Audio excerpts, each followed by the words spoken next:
भैया रूप मुरारी क्षत्रिय की कथा। प्रसंग 1। द्वारकेश लालची।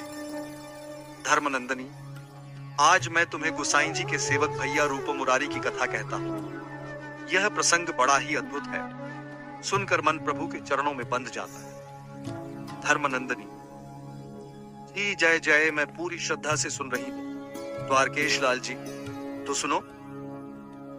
एक बार श्री गुसाई जी गोविंद कुंड के तट पर संध्या बंदन कर रहे थे। उसी समय भैया रूप मुरारी शिकार का पीछा करते करते वहां आ पहुंचे। उनके हाथ में शिकार के लिए बाज था। लेकिन जैसे ही दूर से श्री गुसाई जी के दर्शन हुए, रूप मुरारी ठिठक गए। अंतरात्मा में ऐसा अनुभव हुआ मानो स्वयं पूर्ण पुरुषोत्तम के दर्शन पाकर कृतार्थ हो गए हों। उसी क्षण उनके हृदय में परिवर्तन आ गया। उन्होंने शिकार का मोह छोड़ दिया और प्रणाम कर गुसाई जी के समीप जाकर विनम्र स्वर में बोले, मेरी यही दशा है प्रभु, अब आपका ही आश्रय है। धर्मनंदिनी आश्चर्य और भाव से, वाह जय जय, मात्र दर्शन से ऐसा परिवर्तन, यह तो दिव्य कृपा है। द्वारकेश लाल जी, हाँ बेटी, सच्चा दर्शन वही है जो जीवन की दिशा बदल दे।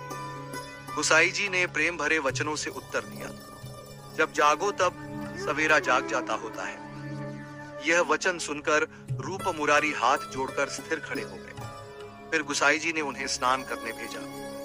स्नान कर वे लौटे तो गुसाई जी ने कृपा दृष्टि डालकर उनका वैष्णव दीक्षा संस्कार किया और श्रीनाथ जी के श्री चरणों में समर्पित कर दिया।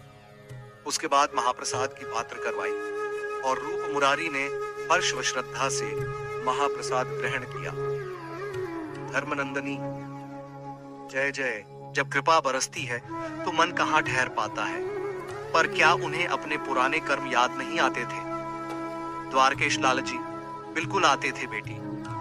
एक दिन उन्होंने संकोच पूर्वक गुसाई जी से कहा, मैं आपके चरण स्पर्श करना चाहता हूँ, पर मेरे के पाप कर्म बार बार याद आते हैं, जिससे शंका होती है। तब गुसाई जी ने मधुरता से कहा, अब तुम वैष्णव हो चुके हो, तुम्हारा यह नया जन्म है, इसलिए नित्य स्नान कर निर्मल मन से मेरे चरण स्पर्श किया करो। अब भय मत मानो।